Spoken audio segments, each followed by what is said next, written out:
Ladies and gentlemen, welcome back, all you degenerates who are joining us here late at night on the Jackrabbit Illustrated Late Night with the Borg. As always, I'm joined by the man, the myth, legend himself, Zach Borg. And we, of course, are always thankful to our title sponsors, Kubota Dealers of South Dakota, with locations all over the great state of South Dakota. Get into some orange equipment and be able to get service near you. As we're talking, Sacramento State just lost to Cal Poly. What a day in the wide world of FCS. That's a big loss. That's going to shake up some rankings. We had a couple other things happen. We've got Idaho and Montana playing in the Big Sky After Dark right now. But, of course, you aren't here for that at the moment. You are here for our wrap-up of the SDSU game versus Mercyhurst, most likely, although we do get our share of everybody else jumping on the pod, and we do love having you guys join. If you are not Jackrabbit fans, thanks for joining us on the late night wrap-up that goes around the whole FCS. We got Ron Lowney here saying the best 5 teams are clearly separated from everybody else. Generally, yes, I think so. I think that's pretty fair. I think that's most seasons, though. I don't think that's like some weird thing. Adam, you make me laugh because my wife had said on the drive, she goes, on my drive back home, she goes, you said 50 burger, and you're going to end up talking about it on the podcast about whether a 50 butter burger is scoring 50 or if it's a 50-plus point margin of victory. And I said, I don't think we ever do that. I don't think that's a thing. And then Adam's first comment back when I set this show up to come on is that question. I'm always of the belief that a 50 butter burger is scoring 50. I don't think you have to win by 50. That's less fun and involves math, even if it is easy math. So I'm not going to go into that. Overall, I think pretty darn good game by the Jacks in this one. There's always, if you look at it from the lens of, is that a good enough game to beat NDSU? Probably not, but it was a damn good performance all the way around. Besides that, there was still some struggles in the red zone early on, some penalties that put them into bad down and distances. But the good thing is the kicking game was perfect on the game, so that was really good news. It was nice and really fun to see them use the pass and trust Chase Mason to use the pass to open up the rushing game. We end passing total with 343 yards, an average 10.7 yards per attempt, 14.3 per completion, and 3 touchdowns. But of course, that also includes marble because this game went well enough that everybody got what they hoped for. We got to see some of the backups get in, get a lot of reps, get some playing time. It was really nice to be able to see them not have to throw the whole load on Julius's Loffridge shoulders for the whole game, able to really keep his attempts down. They got James Bassinger a lot of attempts, 15. He led the team with 15 attempts. Brendan Begeman got in and got some rushes as well. Bassinger got 2 touchdowns. Really loved what he looked like in the goal line packages. He did a really good job of just fighting to get to that end zone and pushing through guys, running hard. That was a lot of fun to see. But overall, I think I thought it was a really good game. Graham Goring had another great game, 7 receptions, 101 yards. He really stood out. Alex Bullock, he stood out as well. 6 receptions, 75 yards, and a touchdown. Really spread the ball all the way around. Jack Smith gets his first touchdown of his career in this game. Lofton Ogroski, hopefully his health is good. Obviously, he left the game after falling a little bit awkwardly, so you hope he's okay. But it was nice to see a bunch of other receivers stepped up in his absence, and I think that's necessary going forwards, just with how good teams like NDSU looks, Tarleton State, whatever. They look very good. Montana looks really good right now. They just went up 24-6 on Idaho. Or no, they didn't just go up, but they are up 24-6 on Idaho and just pinned them deep. They look, I want to say, quite a bit better right now than they did last year. And UND gave them a fight. So if you're going up to play UND in Grand Forks, you're going to want to have all the weapons available as well. But that's just my quick rundown of it. Borg, you were there. You did the filming for some of the Jackrabbit Lounge and everything like that. I didn't see you on the sidelines. That's a shame. I didn't have my eyes open. I should have. But what did you see while you were hanging out at the game?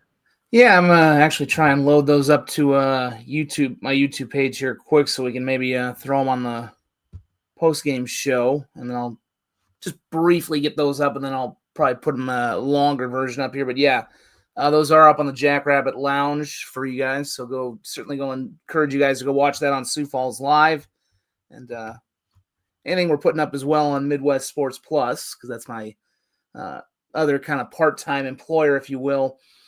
Was down on the sidelines, and not going to spoil what I was doing some of that for. It was more for fun today, but I'm working on mainly one feature down the road. I'm not going to spoil that, but it's going to be you'll know when it's coming out. You'll know what it is when it is. I don't want to spoil it because there could be some people watching, and I don't want to give it away. So you'll see, but it'll be trust me, it'll be a pretty good one. It's got some pretty good roots, and not just SDSU, but the culture of South Dakota football in general. So leave it at that. But this was improvement week, which I see the comment right there, commie gobbledygook, but they've been using that line for quite a while, going back to Stig's, when Stig was in charge. And the funny thing about that is Stig has always called spread football communist football. So it's funny to call improvement week, which is his big thing, commie stuff, when that's what Stig always called our modern offenses. For sure. But I do think you did see the improve, other than a bit of a lull in the second quarter, certainly around the time that we saw Mercyhurst get their touchdown. I think we did see pretty good improvement, pretty crisp football. They came out right away in the game, I think, the way you wanted to see them. I mean, if there was a criticism of the team during the Drake game, it's that, well, they didn't – you wanted to see them put away an inferior opponent, and they did that pretty much right away. They looked, I thought, from start to finish, the better team, as they should. This was a little more what you wanted to see against a team like Mercyhurst. This is what you probably wanted to see against Drake a few weeks ago, honestly. Not that I thought it was a big deal that they didn't necessarily blow away Drake, because, just looking at that game, like they were kind of, after two pretty tough games, it looked like they were kind of I don't want to say half-assing it, but it just did look a little like they weren't throwing the whole thing at them at that point after a couple of tough games. I thought the first drive looked really good out the gate, even though they had to settle for a field goal. Really good couple of drives. Chase Mason looked good. You mentioned Basinger. I think they kind of intentionally took, which was interesting, because they're coming off a bye, but we know they were kind of riding Lawford's pretty hard those first couple of weeks. Maybe the one thing, they're still kind of looking for that short yardage back. I think that was apparent in a couple of the goal line situations. I know that Basinger did get in on one late, but they struggled. That's maybe the one not to nitpick, but I think the one thing you're maybe still a little concerned are the goal line situations. They did have a fumble where they had a miscommunication again. Looked a little similar to that Sac State game where they had the fumble on the opening drive. A little surprised we don't see a little more Brendan Begeman, honestly, in some of that. He seems to be like the guy you'd want to hand the ball off to in the short yardage deals. He did get a touchdown today, but that's still the thing that maybe you're concerned with coming out of this, is that they're not.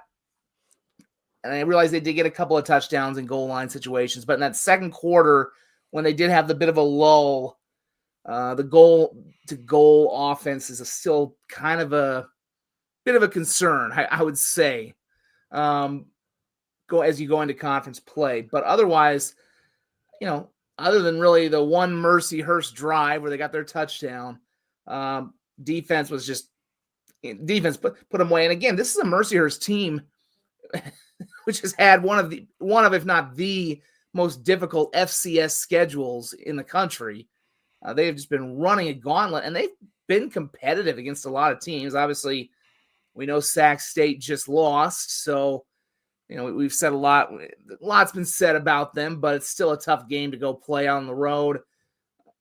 Only lose 17-0 at Montana State. Now, I've got the, if you see me looking up like this right now, I've got the Montana-Idaho game on. Idaho might actually be driving to try and score and make this a 10-point, 12-point game right now. But, at Montana State, to go there and lose 17-0, that's a pretty good deal for Mercyhurst. I know, again, maybe Montana State maybe treated that game a little bit like we saw SDSU treat the Drake game.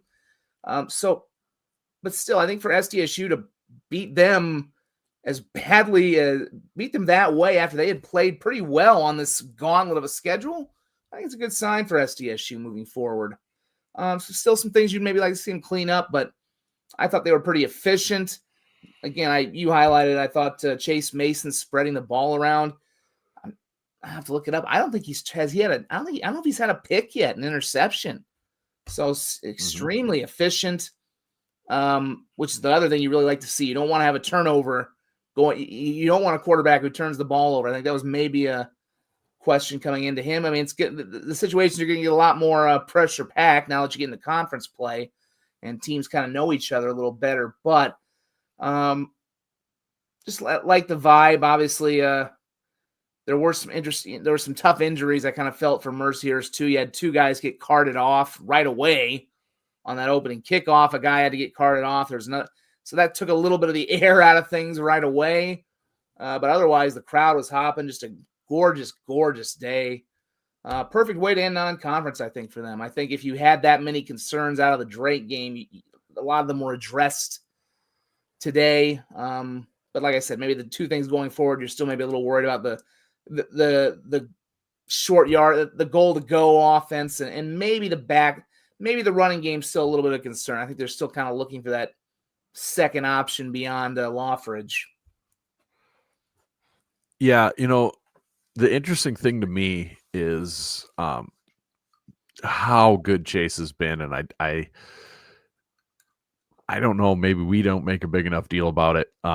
He just hasn't gotten the shine that some other people have gotten. Like, for instance, I ended up coming across because it came up because obviously NDSU destroyed USD today. We can talk about that later, but in this conversation specifically, nationally, I've heard a lot of, Chase has been pretty good. He's been good. He's been pretty good. He's been good, but not like, wow, Chase Mason's doing really well, right? But you hear people talk about Cole Payton, especially the last couple of weeks. It's, wow, Cole Payton, man, he's killing it. He's amazing. He's the best. And I come across a tweet from our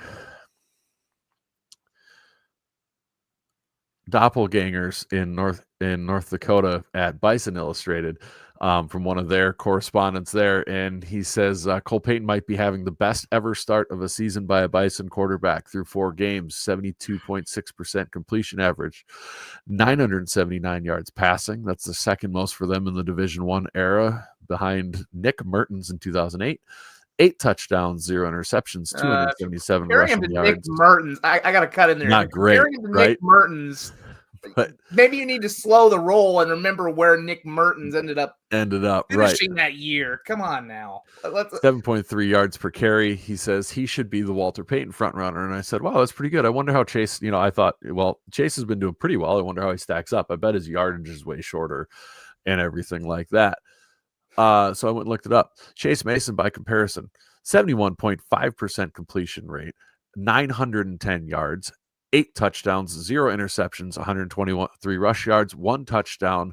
Cole Payton has 48 less yards taken away from him than Chase does by sacks.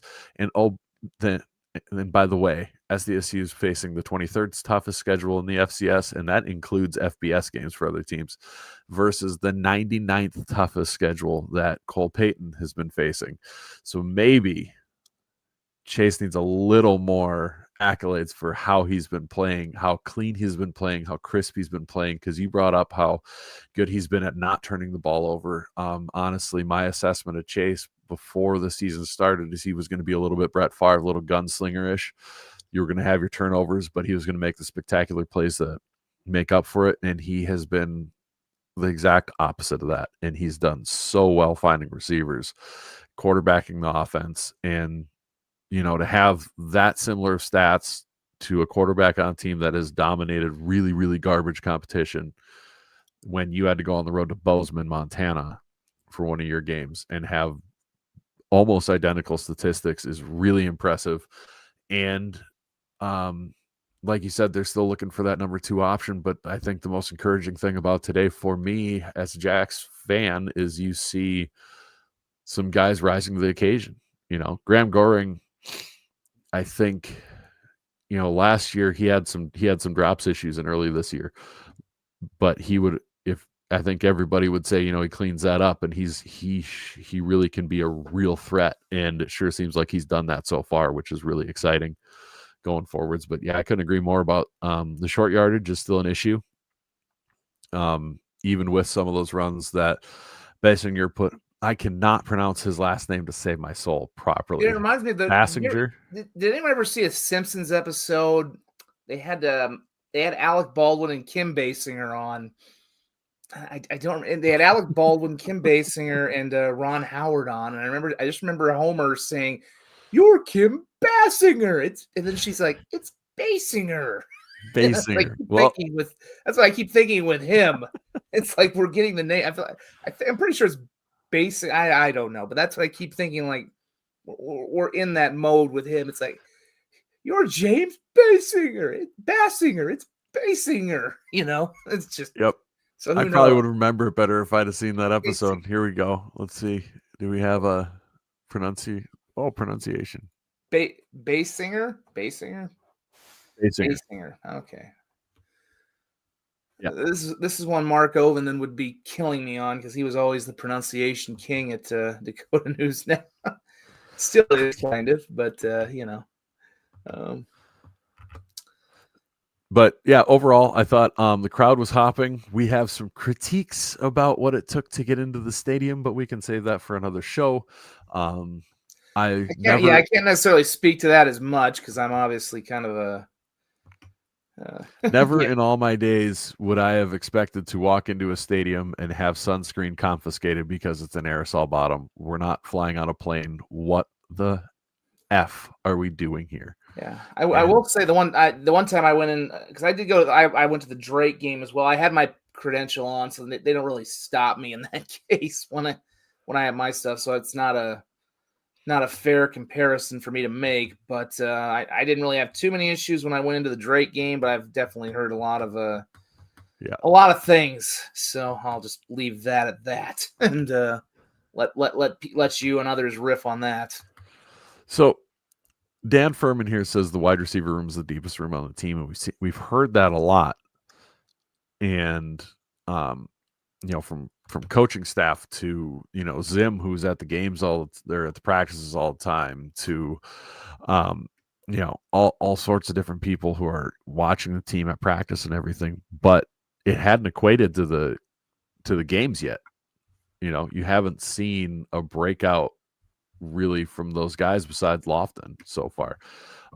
So I think that's a great start, because I'm going to save my rant on the security for later, because I'm sure the guys on the A team are going to go all through that. They're going to love it. And Montana just scored again. So it was 14-24. I'm a little behind you on my TV feed, but yeah, I've just seen the guy running in for the score. Kind of nice to have the Big Sky After Dark here. And they're keeping us company, and I appreciate it. I appreciate them keeping us company on here for the late night. But really, I mean, like you said, this is what we were hoping for out of the Drake game, where you wouldn't have a lot to talk about.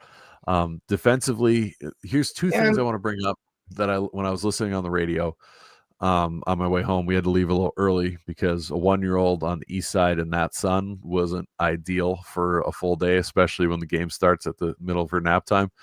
One thing that was brought up, and I'm not sure it ended at this high of a number or not, because it was when the second stringers were marching down the field for their touchdown. But at that point in the game, SDSU on first yard plays were averaging 8 yards on every first down. Ooh. 8 yards.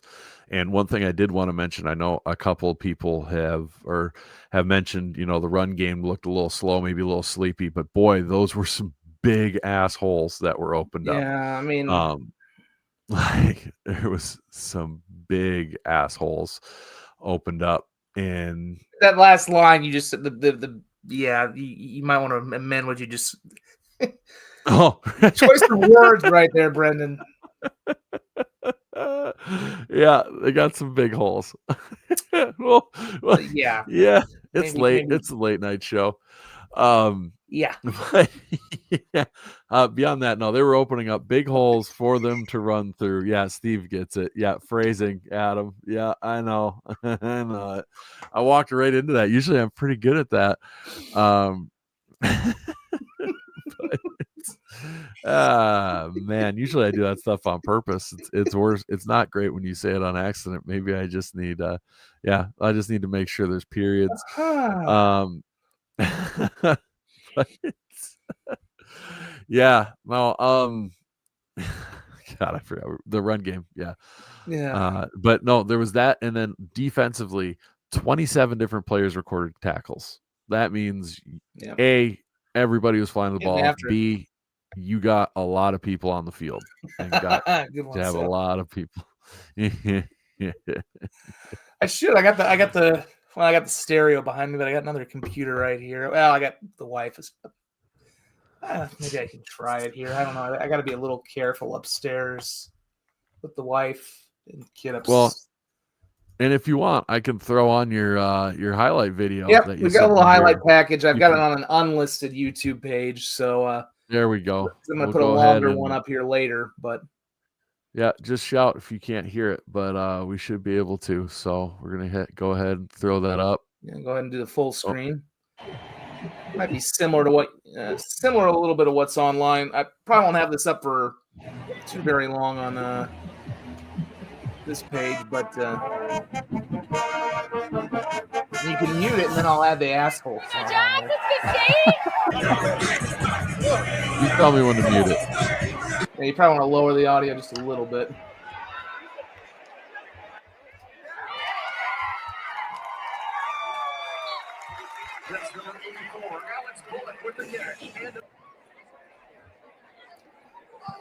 We're definitely working on a high-quality broadcast here, as you can tell. That's right. We're professional and all that. Pretty nice development too, as well for SDSU Eli Stater. I kind of wondered if they were going to keep him in. Keep him or go with the freshman. Yeah. Stater made some nice kicks. Kobe Claiborne with a sack. All right, here we go. Let's see if this works. If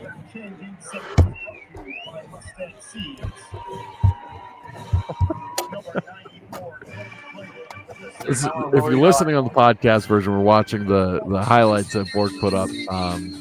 Go watch us on YouTube and you'll be able to catch these highlights. Otherwise, you might be able to find them somewhere else. A couple of picks by the defense, so really nice. Could have been another one. About that special feeling we get from the house. Maybe below the podcast. Maybe in the defense flying around that one drive. Maybe in the liver. Maybe they got the touchdown. But otherwise, they were on top of the ball. This is for you, Brandon. Oh boy. With a regular job. I'm your average white suburbanite slob. I like football and porno and books about war. I got an average house with a nice floor. My wife and my job, my kids and my car, my feet on my table, and a Cuban cigar. Shout out Jake Winneke. But sometimes just ain't enough to keep a man like me interested. Oh no way. No, I've gotta go out and have fun at someone else's expense. I don't know who Tyler Swift is. Yeah. Tyler Swift. Is that what he called? Yeah, he did. He did right. Tyler Swift. Tyler Swift. People behind me are going in. God, we are late night tonight here.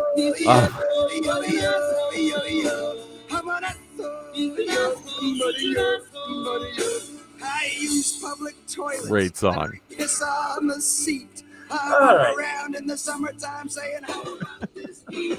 How about that soul?" You can hear it in the background now. Yes. Other interesting games I want to bring up quick because I'm sure we'll get into the only other Missouri Valley football game that happened today a little bit. One I caught the end of that is a little bit important because the Patriot League has some wins against the other large FCS conferences. St. Thomas playing San Diego. St. Thomas was winning 27-24 with 4 minutes left. It was at San Diego.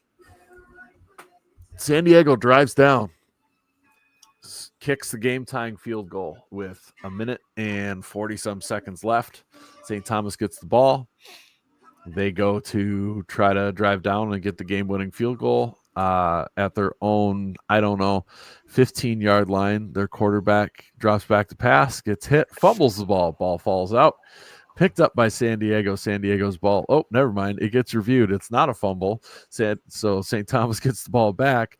St. Thomas decides we're going to be safe this time. We're going to run the ball. They run their quarterback on a sweep off to the right side. He gets a couple of yards, and then the ball gets punched out, scooped up by San Diego well inside their own territory. And San Diego ends up kicking the game-winning field goal as time runs out, which is a huge thing going forwards for the Patriot League's auto bid, which will matter to an extent. I mean, San Diego's got to win against the Big Sky.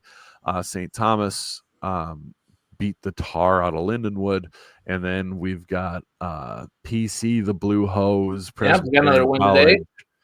Got another dominant win today, and they will be facing St. Thomas, but they don't play San Diego. So that will be interesting going forward for that race.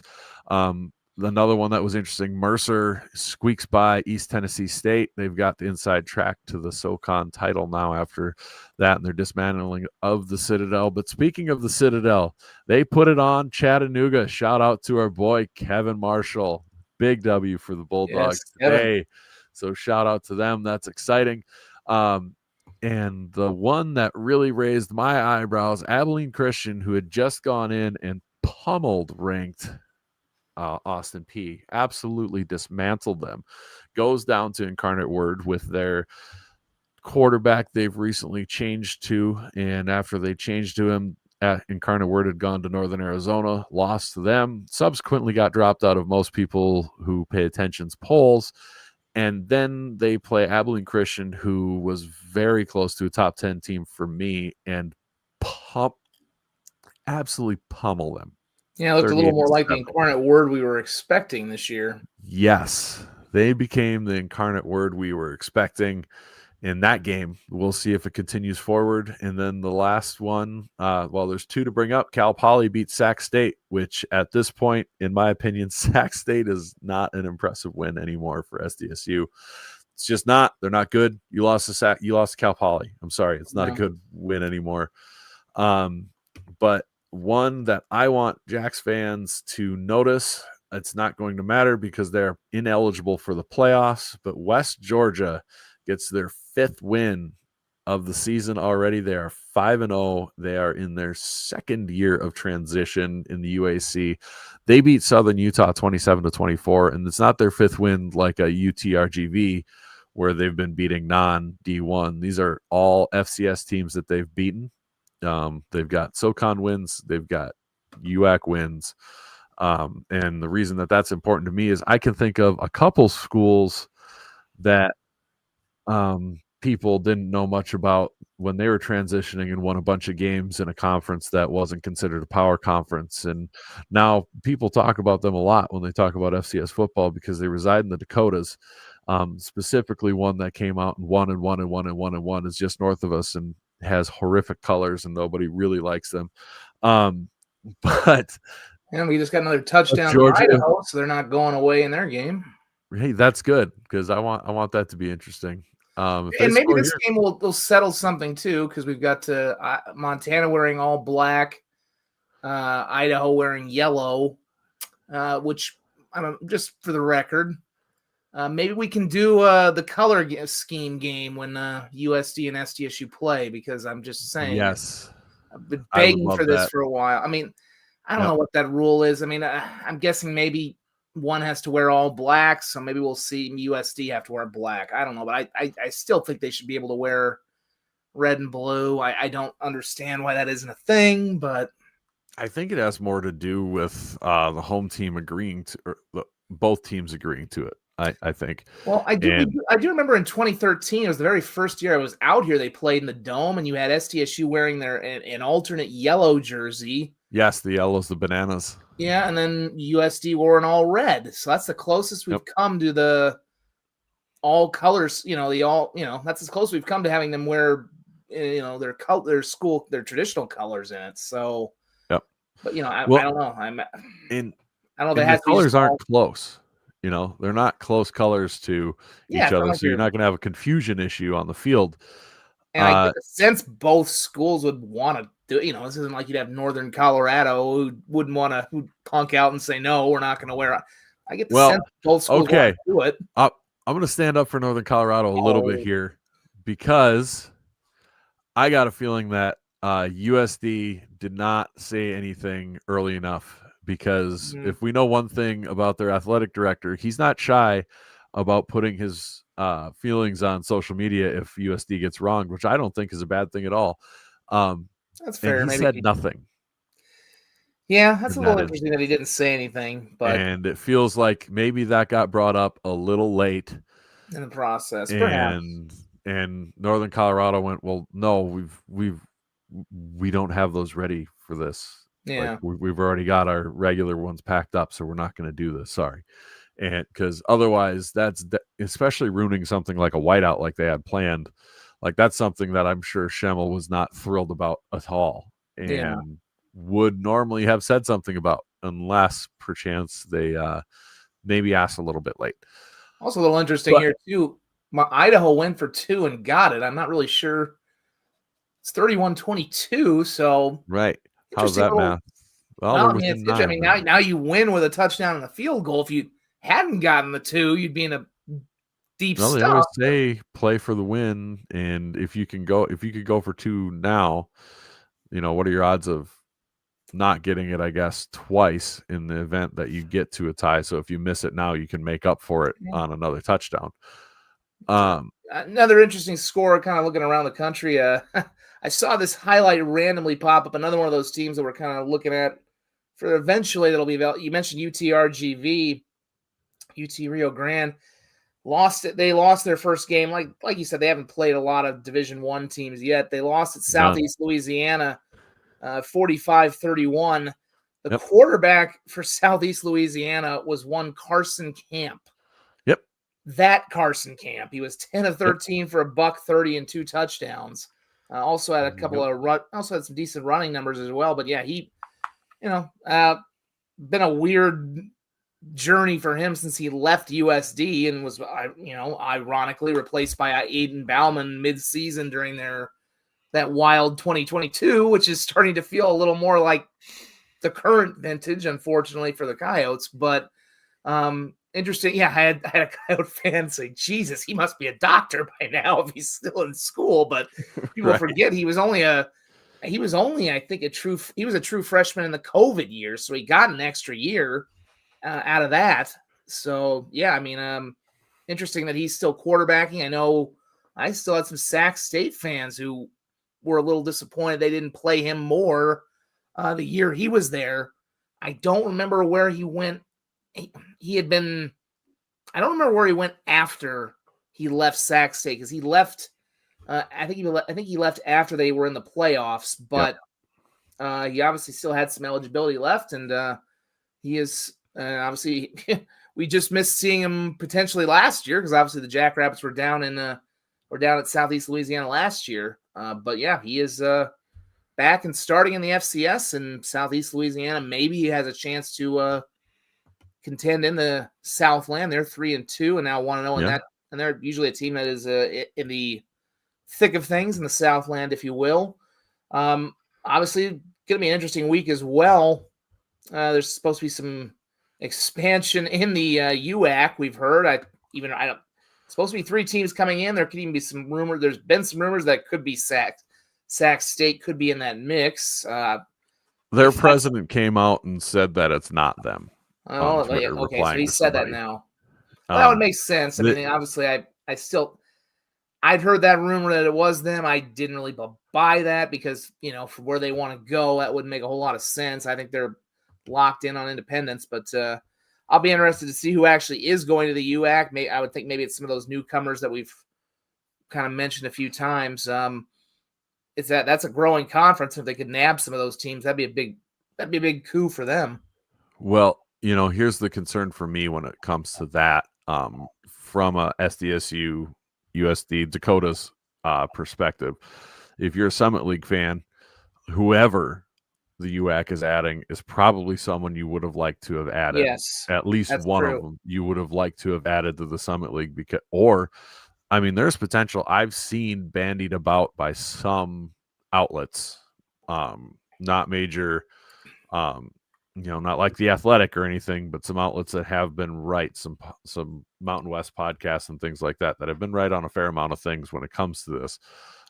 Bandy about Oral Roberts and things like that. And if the Summit ends up losing schools like that, then that further strengthens my case that the Summit League is a dog water conference that's nothing but a revolving door, and just 4 teams in the Dakotas does not make a stable conference. You need more than 4. But anyways, that's a different conversation for a different time.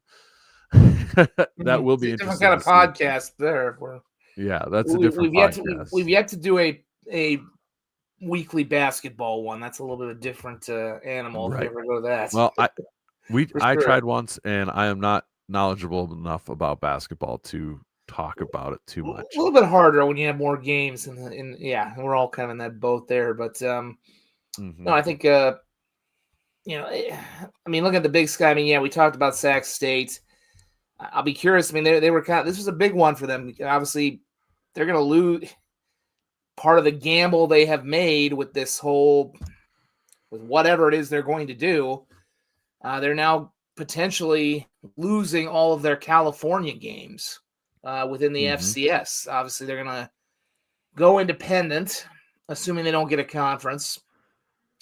You're losing Cal Poly. You're losing your big rival, UC Davis, the Causeway Classic. I think from what I've seen indicated, I don't think Cal Davis is going to put them on the schedule.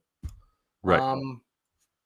And a big part of the reasoning that they had, that I've seen a lot of them have for going to the FBS is, they want to play all the FBS schools in California as a means of potentially boosting the interest.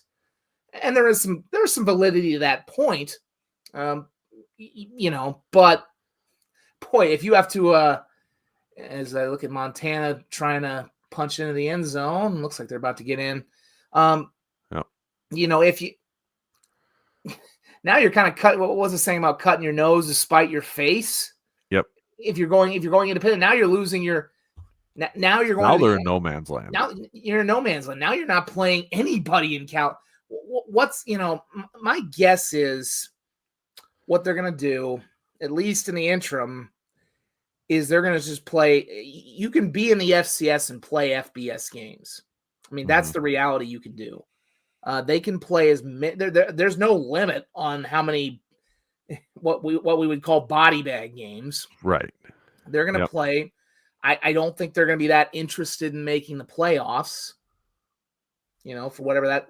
Because they obviously weren't that interested in that anyway. They just want to go to the FBS. So they're going to play. They're just going to become a homecoming opponent for a lot of people. They're going to play probably.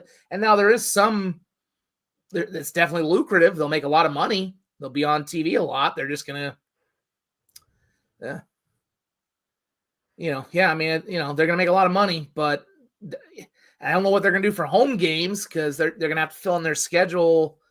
They may have to play a lot of D2 teams. They may have to play a lot of D2 teams, quite frankly, to get home games. Because I don't know what you do in October, November, when other teams are going to be in conference play if you want to get home games. But now you're losing your California. Now you're probably losing your California schools in the FCS. You're not going to be. I don't think you'll be able to bring any FBS schools in while you're still in the FCS. So unless something happens there, they're really in no man's land. I don't. they need to find a conference fast if they're going to do the FBS thing, and I just don't know. Allegedly, they've gotten approval to do their stadium at their expo grounds, which is like an old horse racing track. So now it's not on campus. Yeah. It just feels more and more like a stadium might not actually happen. It's kind of gone the way we all thought it might, which was no way if they didn't get a conference invite, which it typically does. There's a way these things have to go, and they just tried to skip steps, and I don't understand why.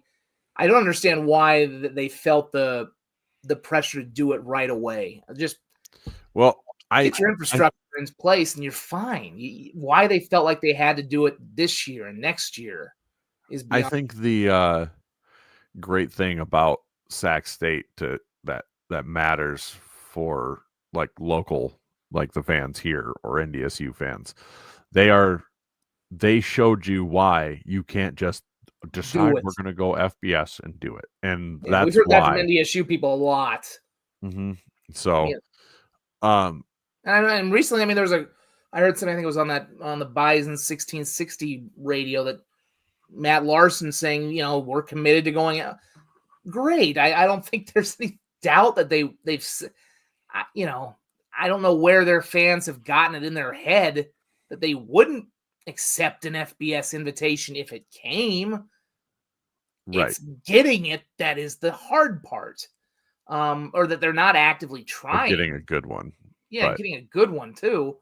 But yeah, I mean, they're 80, and I would add the president too. They put it all. I think they really. I don't know how much of it they put. It's a weird deal out there because they're the twin brother, the brother of the president ran their NIL collective, which was the Sac 12, and he's kind of a shady deal. I mean, there's a lot of tentacles to that are just weird. I'll leave it at that. But weird. Let's end it there. Right. To wrap it back around to results from tonight that do matter in context to teams that we will be talking about shortly. Lamar beats Central Arkansas by 3 points. Why does that matter, Brendan? What are you talking about? How that wraps back in? Sacramento State, who just lost to Cal Poly, by the way, at home. Sacramento State beat Central Arkansas by 29 points. 29 points. Tarleton played Central Arkansas the week before, beat them by 40 points. That is a bad Central Arkansas team.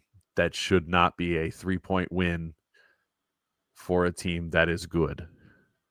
Why does that matter? Well, because also Northern Colorado just lost by 2 scores to Idaho State, who I am willing to admit both teams are better than what they were, but what they were was Murray State beforehand, so now they've graduated to Indiana State. It's not much better. You're better, but like how much? Not a lot.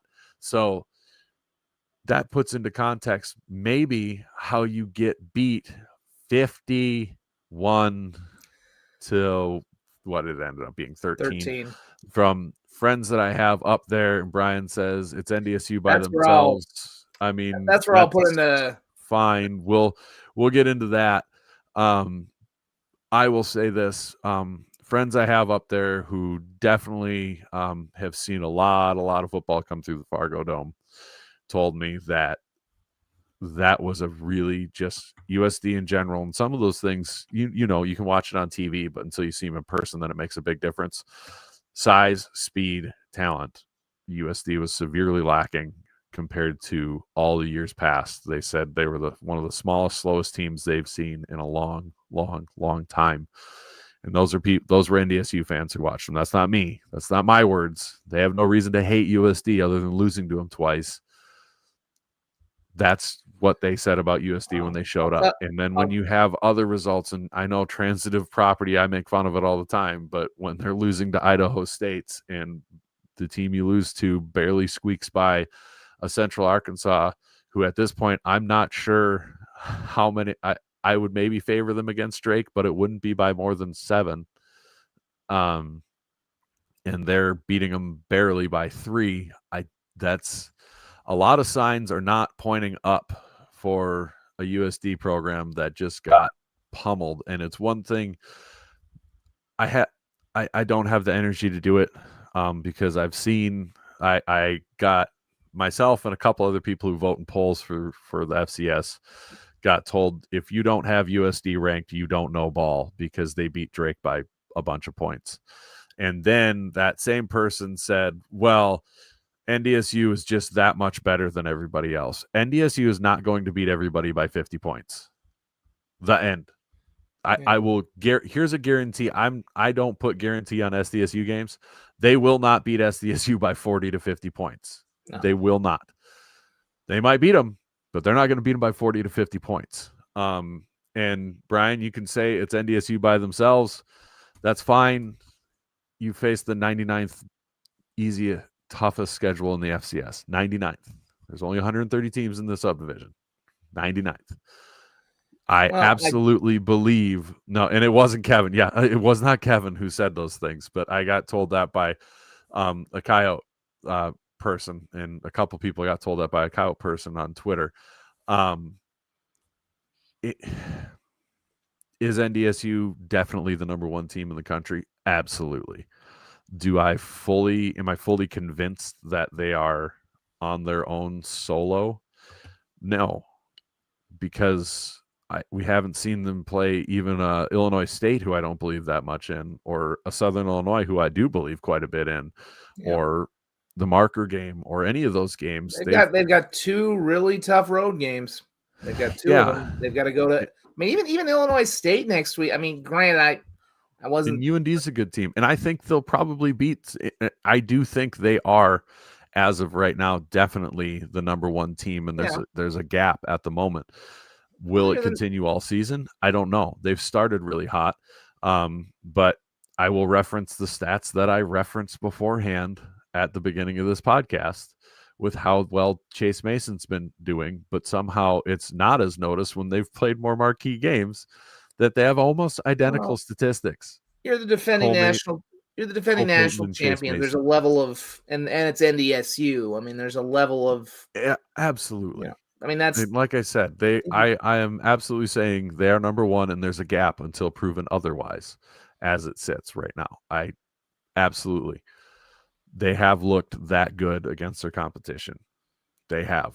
However, you do have to look and say the competition is, and the other half, it goes to USD right now. I mean, this was the final, I think I saw Mark Wynn had a good comment that I saw on Twitter today. It's like, well, you don't have to worry about anything else now about expectations or, what's the weather like, and just worry about the next game now. That's all. Yeah. That's all it is for USD. I mean, they shouldn't be, maybe they'll take a little. That's about all you can do if there is a Coyote fan watching this, or if I were to say anything to a USD fan or a USD player, it's just, well, at this point, all you can do is just play the next game in front of you. And if you had any expectations or, whatever, just flush them and move forward and see what's, going to move it, just move ahead. Because, I mean, at this point, and ironically, I say this as my guys were just bad. I was watching. I watched a lot, for the record, a lot of the CSU Washington State game, and I have my own thoughts about that. I wasted a good hour or two watching my alma mater just piss itself against what is not a good Washington State team, but my alma mater is not a good team.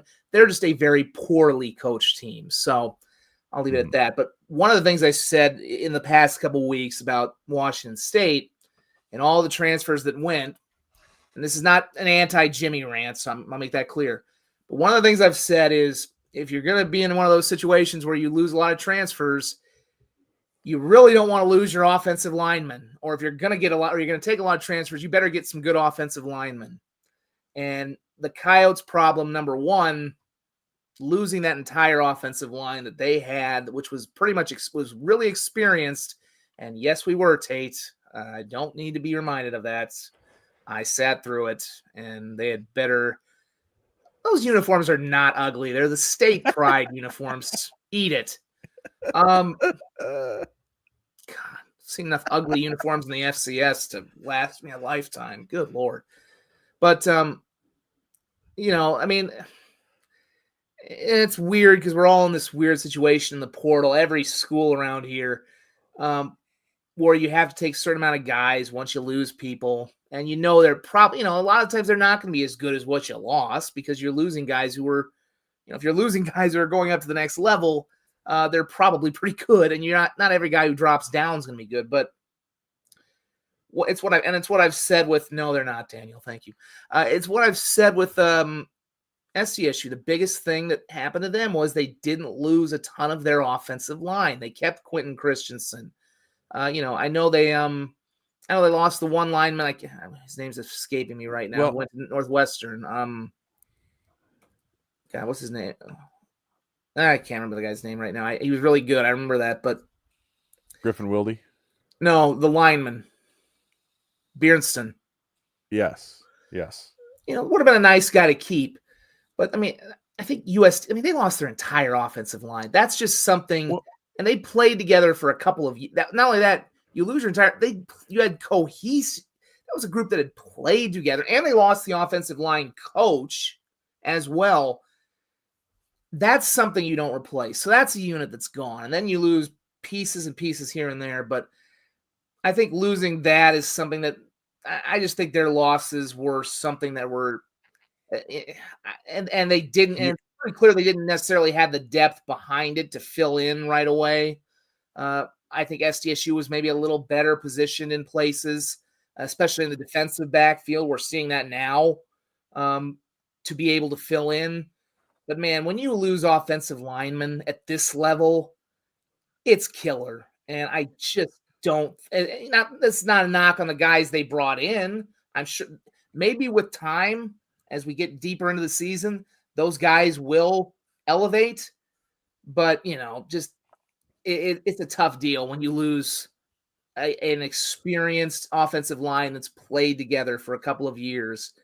And especially with a quarterback like Aiden Bauman, who's, not a mobile guy, you just have to – it's a different game. And at this point right now, the Coyote – so, circling back to what we were maybe saying with NDSU, there's no question they've played – they're the best team right now, but they haven't – again, you can't really look at who they just played in USD. And that's another one, too, with Josh Davis. They've got another new offensive coordinator. This is their third offensive coordinator in 4 years now. So there's a lot, and new head coach as well. But it's not the same. To look at what they did to USD, this is not the USD that was in the semifinals last year. This is not the USD that had won 21 games over the last 2 years. It's a team that's probably going to struggle to make the playoffs and may not at this point. It's not probably a playoff team. They could still get in, but it's not the 21-win team that was pretty close to making the national title game a year ago. So SDSU has played the better schedule. I think when you see all those tweets of, is this an unstoppable NDSU freight train? Based on who they played, maybe, but I do want to see what they're going to do because I think the rest of the Valley is significantly better than it was a year ago. We know they have to come to Brookings, so I think we'll really find out if it is that unstoppable freight train. If they put this on SDSU, then yeah. But they also have to go to UND. They've always had trouble at the Alaris Center. I do think Southern Illinois is really interesting with DJ Williams at quarterback. And even Illinois State might present some problems next week on the road. But, yeah, right now, the schedule they played is one that was tailored for them to get off to a really good start, especially with USD taking what looks like a pretty big step back. Well, here's my thing with USD, and I totally agree. Losing O-linemen is far worse than losing skill players. But what is glossed over is there's a difference between a top 3 program and a top 3 team. USD made one run to the semifinals ever. One run. They made one run before that to the quarterfinals ever. That got them in the discussion as a top 4, top 3 team in the country. It does not make you a top 4, 5, 6 program in the country. They did not. They were on their way. They were absolutely on their way. But if you aren't a pro, they don't have the depth. They didn't have the depth built up yet because they were still working up to that level. SDSU has made the semifinals 7 of the last 8 years. They've made the semifinals like 8 or 9 times. NDSU goes without even comment. Their track record. Montana State's made the semifinals 3 or 4 years in a row, 2 national title appearances. You line those accolades up with 1 semifinal appearance. Your program is not on the same level. You're not in the same breath as those programs that have national titles, national title appearances, multiple semifinal appearances in a row.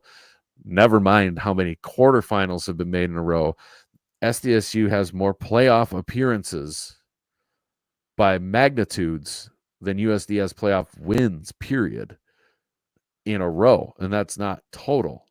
So program-wise, they were not set up to be able to absorb losses like this, whereas SDSU has been building this depth forever, trying to catch NDSU. So you lose a bunch of guys, and it absolutely hurts. But you have more depth to draw from. You have more talent to draw from on the back end, whereas USD wasn't quite there. They weren't there yet. You don't have that talent to backfill. You don't have even, within the trenches, because, the Jacks do have guys that they're playing that were depth guys after Bernstein leaves. They've had to replace McCormick's. They've had to replace those sort of guys, Garrett Greenfields. They've been doing it for years. They've been doing it. So a program that has only gotten as far as USD has and has only built up so much success, they haven't had the time to build up that sort of depth to backfill. Right now, SDSU is absolutely unequivocally thinner at those positions than they would have been had they not lost all those players. Obviously, that goes without saying. And top end, obviously, you had to replace a lot of talent. But you had more to draw from internally once those guys stuck around. And I think that gets overlooked a lot when it comes to this. And everybody goes, well, they lost O-line, so that's the big deal. And it is a big deal. But they didn't have the depth to back it up. SDSU has been building that depth for a long, long time as a top-tier, high-end program. So they've been getting guys who are waiting in the wings. It's the same thing NDSU has done year after year after year after year. They've lost some incredibly talented players that they've been able to backfill for because they've got talent waiting in the wings that's being developed, and the development's rushed, and the guy's not where he should be, but he's still a really talented player that's going to adapt as the season goes on, whereas USD was not to that point. Well, I think that's why the drop-off is so savage compared to, maybe like, oh, well, they beat Lamar, and then they beat, they would have won that Lamar game. They wouldn't have gone to overtime with Northern Colorado, and then maybe you lose by 25 to 30 to NDSU instead of what happened. I think that maybe says something, too, with Jordan had a comment says maybe more about the status of the FCS right now as well, compared to where, Dakota, just because you have Dakota in the name, it maybe has people seeing ghosts. I mean, right. You think back to when SDSU was building the program to where it is now. Go back to maybe in 2013, 2014, 15, when they just kind of started their run of this is, and I'm not trying to put anything back on, the early part in the D1 era when they made 2009, when they made their first playoff bid. But when you go back to when they started the run of consecutive playoff appearances that they're now on, and they just were starting to, when it was so tough for them to get to that hump of even just getting to a quarterfinal. Right. That was a period, you think about just how different it was then. You didn't have a transfer portal to worry about at that point. It was tough for them to build depth, but they kind of were. It was a pretty slow burn for them to get to this point. I know that was something that, as we watched some of USD, they did have a quick rise up, and they didn't have to wait as long to get to a semifinal or a quarterfinal. But this is some of the trade-off for that as well. They didn't have a portal to deal with either, and now we've learned about that. But SDSU during those years where they were having to wait, they were slowly kind of building the depth. Slowly, you saw some of the chess pieces moving into place in terms of getting the facilities in place, getting the recruiting resources into place. And then as they built along, that helped them kind of put the depth pieces in place.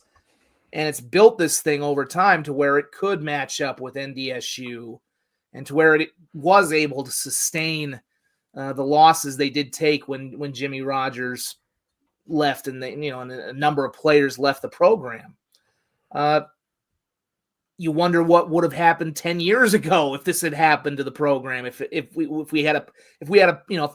the modern era now had happened 10 years ago, maybe this is a different way we're seeing it now. But this is a different era, and yeah, it's pretty clear that it's a tough thing. It's a tough thing right now. But South Dakota State built itself differently, and they even when you have good even if you have investment. The portal can get you if you don't have your depth built up. And South Dakota State's they've had this thing humming for a while now. It's impressive what they built up, and we'll see, because it's probably not the last time. I mean, I hope Dan Jackson's here for a while, but the way they've started here, if he wins a national championship or two in the next couple of years, people are going to be knocking on his door, and what'll happen then, we never know. Right. Well, I think that's the reality is, Stig's gone, right? So yeah, that's going to happen. You can't count on another coach being here 25 years, guys. I mean, that's got to be the reality of, and that's, Jordan makes another point, good point too there. I mean, we know they've gotten some big gifts, but they have also relied, it's not the same level. I mean, they don't have this. I know one other thing is that the city of Vermilion has not necessarily put in at the same level, has not nearly put in at the same level as the city of Brookings. And I'm maybe being kind when I say make that assessment. The reality is, I mean, in the FCS, you're not, especially in South Dakota, you're not able to just go to the state and ask for more money to get a bigger budget. You have to get that privately and through ticket sales. Ticket sales are a huge deal for your budget in the Dakotas. And when your facility only seats half of what your competition's facility does, and you're not filling it ever, you're not filling it unless you have their fans come down. You're already behind the 8 ball because you're just not going to bring in that money. And it's not going to be close. And they're selling their stadiums out. You're already behind the 8 ball from the start. And that makes it hard for them. Yeah, it does. I mean, they've gotten some good private gifts here in the last couple of years. We'll see what happens. I mean, obviously we get those. I mean, I've wondered too. I mean, obviously they get I don't know. Does the fact they get to host all the high school football, does any of that trickle into the program? Because you would think that is a little bit of a help to them. I've never really asked much into that, but I would assume either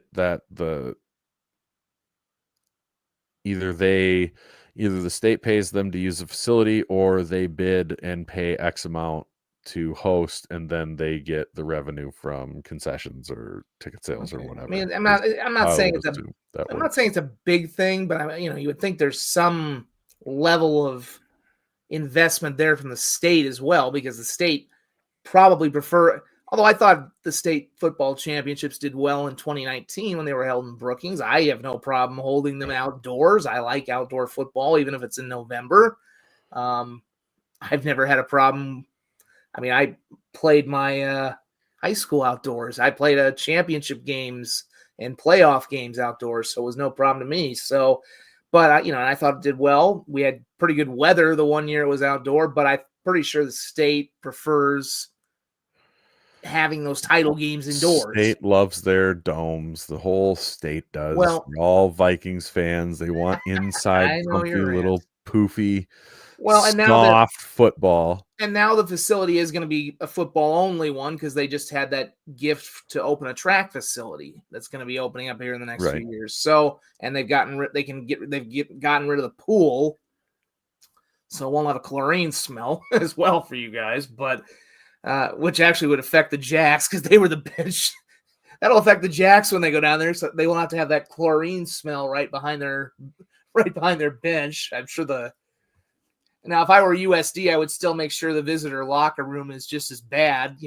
I would make sure paint it pink or something. You never want to make that was always the pro tip. I don't know how nice the locker room is for the visitors at Dana J. Dykehouse Stadium, but you want to do something to make it inhospitable for your visitors, whether it's the pink ones like at Kinnick Stadium or just make it a total dump inadvertently or for real. But yeah, I mean, I don't know. Yeah, I mean, that's a point with USD, I mean, there's a lot there. I don't know, I mean, if that program ever got over the top and won a national title, would that solve attendance woes? I don't know. But even then, if you filled the place up at 10,000, you're still not getting the same level of revenue. It's, those are issues you got to solve. I mean, they've to their credit, they get a lot. They've gotten some big private gifts. Would more of those come in? I don't know. But the big thing, they're going. It's the same thing that I've tried to tell some of their fans. As much as fun as it was the last 2 years, it may take you more time to win the title than you think because it took SDSU a long time to get there. And you may brace that because there were some years I remember there were some years they thought in 2013 and between 2013 and 19, there were years they thought they were going to get there and they had to come back to reality pretty fast, even though it was in the playoffs. Now, we'll see. I mean, this could be a year where they may not make it to the playoffs. And there was a couple of years for SDSU where it looked like they weren't going to get there either. They were able to rescue some things, but, yeah, I just right now the problem right now I also see for the Coyotes is the rest of the Valley looks a lot better. Last year USD was a really, really good team. The rest of the Valley was not good. Now you've got SIU who looks really improved. DJ, I mean, we maybe overrated a year ago their win over SIU. Now because SIU had lost, I believe, their quarterback. I think it was Williams at that time. He looks like the real deal now. And that's actually kind of a break for the Jackrabbits that they don't see him this year. That would have been a great game. That would have been a hell, maybe we'll see that in the playoffs, quite frankly. I mean, we all know how the COVID year playoff game with SDSU and SIU went. That would be an interesting playoff matchup if the Jacks play the Salukis, the Sokolukis. I know what you like to say. Well, I bet that if the Sokolukis end up losing to NDSU, which is very, very possible, and they end up not a top 16 seed, I got a feeling they'll be coming to Brookings. It's very possible. I mean, I'm looking at the rest of USD's schedule. I mean, their next two games, we'll put it this way. If they don't win their next two, there's going to be some issues because they've got Murray State next week for D-Days. That should be a win. Yep. If it's not, there's real problems. The following week, they go to Indiana State. Again, should be a win. The week after that, they go to Northern Iowa. You'd like to think that's going to be a win. I mean, because Northern Iowa just lost at Utah Tech. But still a road game. And, after what happened at Lamar, nothing is probably for certain for them. And the back half of their schedule, it's the final four games for USD that just look brutal right now. Because you wrap up starting on October 25th at home with Illinois State, home with North Dakota, home with SDSU, and at SIU. I mean, those are four pretty tough games. Granted, you get three of them at home. You go 3-1 with that schedule, you're in decent shape. But the last one at SIU is sneaky tough because you just ran a gauntlet at home And now you got to go on the road to Carbondale in November. Well, here's my thing. In all of NDSU's big run of titles, right? They've had some incredible teams. I am willing to bet none of the conference teams that they put 51 points on ever made the playoffs. That's probably a fair. I bet not a single one of them. Yeah, I'm kind of wondering how many they actually did put 50 on. They don't. It doesn't happen really often. Bad ones. Like maybe Indiana State. Brian's in here; he'll probably know. But I bet it hasn't happened. And yeah, they just at Indy State, at UNI, with how they've had their other performances look, could be tricky.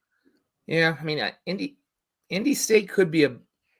They've got a quarterback who makes plays if he comes back. I mean, there's no Murray State's really the only one you think they would probably a win, because you'd like to think on what's their version of homecoming.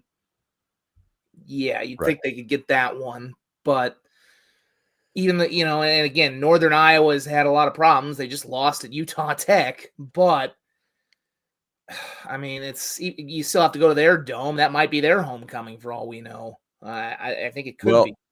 Well, I tell you, next week for them is going to, boy, they had to bring transfers in, right? They got a fair amount of them. How are they going to stick together? I think this is a big test for Coach Johansson coming off a loss like this, with the disheartening start to the season with other games, to keep them together. That's maybe the underrated thing we're playing hard.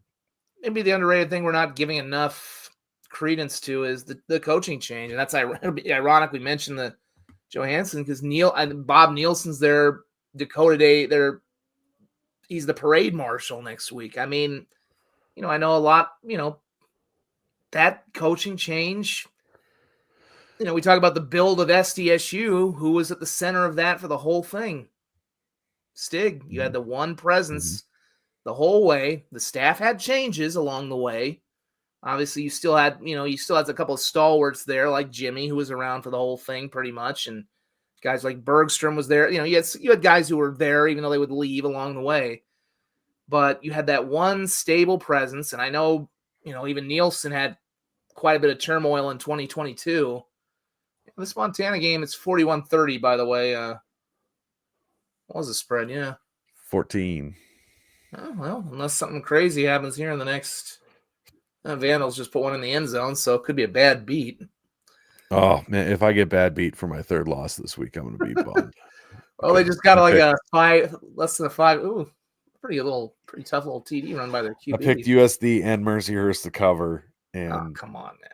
And well, look, in my defense, Mercyhurst, and that is something Mercyhurst that we should talk about this game. Actually, Mercyhurst has kept it tight with every other team they've played. Oh, yeah, every other one. The Jacks haven't exactly been a killer of. Right. Well, I mean, what they got the Sac State game, which looks bad, and they should have blown them out, and. Especially with how Sac State looks now. But that was game one, and who knew? Right. You don't know what you're going to get in game one. But with the Mercyhurst team that went to Montana State and only lost 17-0, had a lead and were tight for late with Sac State, and then gave Youngstown State all they wanted, because Youngstown State ended up having to run their quarterback like 25 times in that game just to make sure they got the win. Nobody's destroyed that team. And then SDSU came out and did it, and that they do deserve some credit for that, I think, from our fans. I'm not going to be asking national media or NDSU fans or anything like that, but if you're an SDSU fan looking at this game and you're a little upset or whatever, this is a really dominant, impressive performance. I think so. I mean, I think it speaks to the talent of the team. We ended up talking to their defensive line coach's dad, and maybe I shouldn't say this on a podcast, but I'll say it, whatever. We were talking to him and I said, hey, you know what did she tell you? It's a female coach for the defensive line, which is impressive to do that. That's really cool. But asked him, what was her thoughts on it, and it was get out without any injuries. And I think that speaks volumes to what they saw on film and the talent and capability that this team has going forwards. That's one thing I'm going to be curious with SDSU is, can they get Kirschenman back in time for the marker game? That would help. Yeah, he would be a huge factor in that game, because Cole Payton is going to be nasty to keep up with. Got a road to hoe here first. They've always had a good defensive plan for the way NDSU has run their quarterbacks. So right, they've been the one team that's really been able to, granted Cam Miller played them well last. We'll see. I don't know. I mean, I'm more. It'll be interesting because they ran the ball well today against USD. I think the two things I was concerned about, and the only way I said that the Coyotes were going to have a chance today, I thought their back end was going to have to play exceptionally well, because I figured NDSU would blow it up and probably try to stop the run.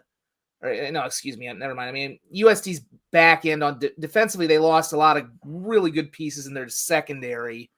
And with NDSU, you've got, we talk about how good SDSU's receiving core is. NDSU's got a lot of dudes there too. Is captained by Bryce Lance, who we all know what he did in the playoff game a year ago with the Jacks. So that was not really a matchup. Obviously, they beat USD in every facet today, but and the other half I said was that Aiden Bauman was going to have one of his best career games, and then I think on Twitter I pulled up a third quarter line, and I'm like, well then, but I think that for SDSU, the big thing is just going to be, how is their secondary going to hold up? Because similarly, obviously they lost a lot of guys. A lot of them were playing tonight in Fort Collins for Washington State, but so far their secondary has been really good. They got a really good transfer from Buffalo. They've had some guys who were ready, it appears, to step into that next level. That's going to be the test for them. I think their defensive line, the way they've typically they're a better matchup right now to go against in the trenches against the Bison than the Coyotes were. It's just that way now. Obviously, you can see it. But how are they going to hold up against what is either the best or one of the best? If it's SDSU and NDSU for 1 and 1A in terms of receiver rooms, how are they going to hold up against what's going to be a step up in terms of talent in the receiver rooms? So, I think that's going to be the big question. That's going to be the big question. I think the consensus outside of SDSU land is that NDSU has the best wide receiver room in the country. I don't think it's particularly close. I think SDSU is really the only one who has a claim for. There's other places, but the only other one I would think of going into a year was usually UIW, because we saw how good those receivers were a year ago, but this year went so south so fast for them. But that might have been more because of the quarterbacks they had throwing to them. I'll tell you what, the Monmouth can't have bad receivers. When your quarterback puts up 1,600 yards in 4 games, 16 touchdowns, you don't have bad receivers running around out there. They're getting open too. So they've got some weapons out there, but we don't need to get too far into that. We've been after this for an hour and 20 minutes. I haven't mentioned the rest of our sponsors. Shame on me. Shout out to Dreamers Do Travels. Dreamers Do Travels, they're really, really good at Disney vacations. Reach out to Amy Dix, but they can hook you up with any sort of travel package you're looking for, all-inclusive packages. You're looking for cruise. You're looking for your Disney vacation for the family. You're looking for a trip abroad, you want to go to Mexico, go to Europe, Amy Dix can hook you up with any of that stuff. And travel agents like Amy Dix have great capabilities of getting you discounts and things like that you wouldn't be able to find through yourself, because they get them directly from these places. So look up Amy Dix by Dreamers Do Travels, and they'll get you hooked up with a travel trip. Hey, maybe to Nashville, maybe set up your national title trip through her. I bet you she could hook you up with that.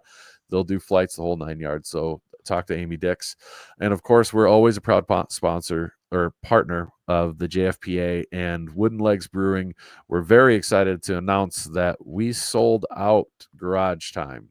The last crowler was sold today, according to Big Al, who reached out to us on Twitter, tagged us, said the bartender told him it was the last crowler that they had of Garage Time. So maybe they have some left at a keg down at Wooden Legs. So go down to Wooden Legs and check that out.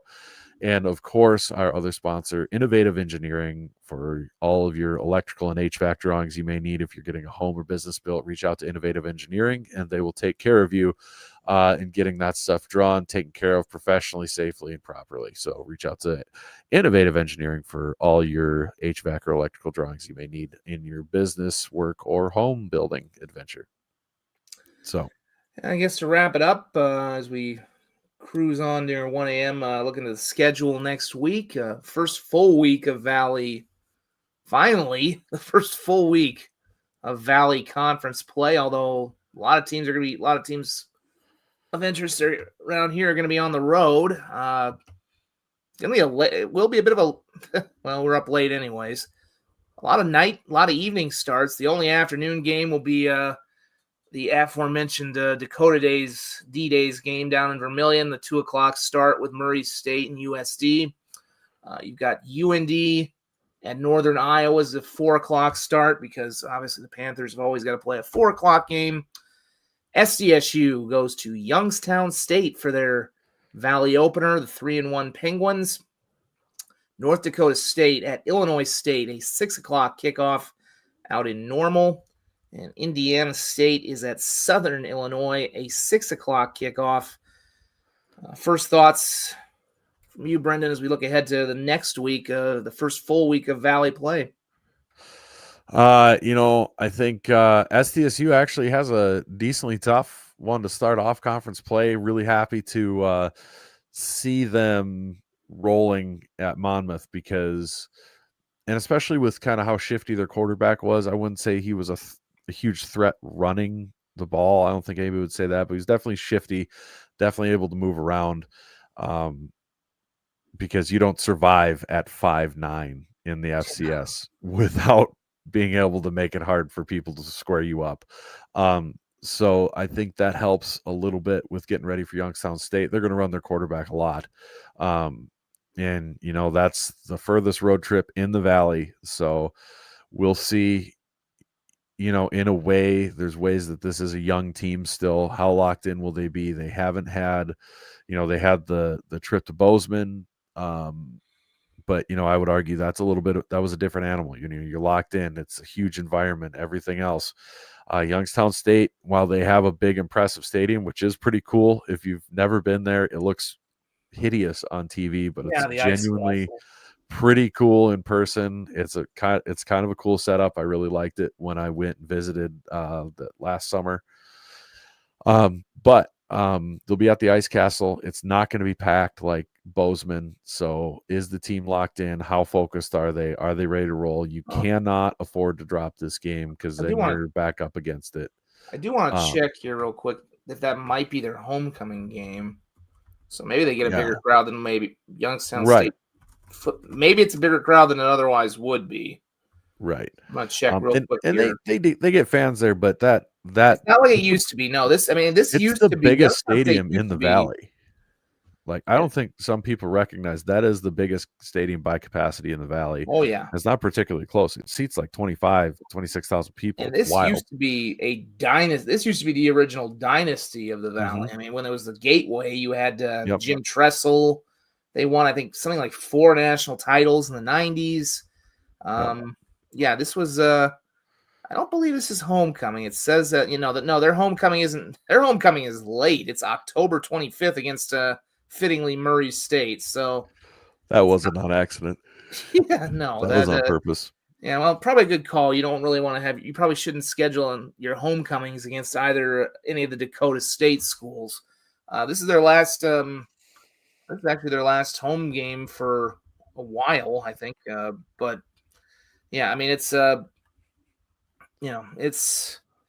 it is a pretty good road test for them, like you said, and their quarterback Brungard is he's shifty. I remember seeing him a little bit a year ago. He's like you said, not a big dude, but he can create some challenges for a defense. You've got to be disciplined. You got to stay home. The old stay home if you're especially on the defensive line. Yep. You got to be disciplined. Otherwise, if you don't contain, if you let him break, if he breaks contain on you, it's gonna be a long day and a long night. But well, I mean, I don't know if he still does after this week, but he was leading the Missouri Valley Football Conference in rushing. Well, it's got him. I've got the I don't know the Valley Sense. It's got him at 526 yards rushing and 8 touchdowns. He has twice as many rushing touchdowns as he does passing. So yeah. And he's almost got as many he's got 755 passing yards to 526 rushing. So gives you an idea of what kind of a threat he is. I mean, probably more of a threat on the ground, you could even argue, as he is through the air. So, I mean, that's a unique threat for SDSU to face. I mean, I know Lamson was a bit of the Montana State quarterbacks are always going to have a little bit of that, but this could be maybe even more so. And then even, and looking at the rest of the Valley, I mean, obviously I'm a little interested to see what's going to happen with NDSU and Illinois State. You could argue this is NDSU's biggest test, even though I know Illinois State kind of got lucky a few weeks ago to squeeze by Northern Alabama. And that was a super weird game, though. They had 2 rain delays in the middle of that game. Yeah, and if we talked about that, that's so weird. But I've been unimpressed with Illinois State so far this year compared to their expectations. And if you looked at this stretch of schedule for NDSU at the start of the year, you went, wow, that's their tough stretch. That's their really tough stretch. There is USD at Illinois State and then Southern Illinois. And now it's like, well, I guess Southern Illinois looks pretty good, but I'm not sure about Illinois State anymore. And we knew USD, about USD. obviously that happened. And then they would have their one break game with Indiana State, and then it's the marker. And now it's more like, well, I guess Southern Illinois might challenge them. I don't see Illinois State putting up that much of a fight unless they suddenly go and come to form. So we'll see. I mean, more than likely, we'll see. We'll find out a little bit here about Illinois State on their home field. What can they do? In the other game, I'm a little interested to see. We've had a lot of praise for UND, but in the past, when this program has been its old self, this is a game where they would always drop a game that was kind of inexplicable on the road, and a lot of the time it would be at Northern Iowa. And as I kind of alluded to when we were talking about USD. In their game at UNI, I mean, UNI is not a very good team right now. They have, they lost. They just came off a loss to Utah Tech. I mean, they are, they've got a first-year head coach. They're dealing with some issues. It's just there's a lot going on there. And actually, of course, after they play UND next week, they'll come to Brookings for Hobo Day, and that will certainly drudge up some bad memories, I'm sure, for Jackrabbit fans, even though they kind of ended that Hobo Day curse a few years ago. But point there for UND, this is where you need to prove a little bit, because we've given you a lot of love and they've played well for 4 weeks. Need to prove who you are here and not slip on the banana peel like you have in the past years.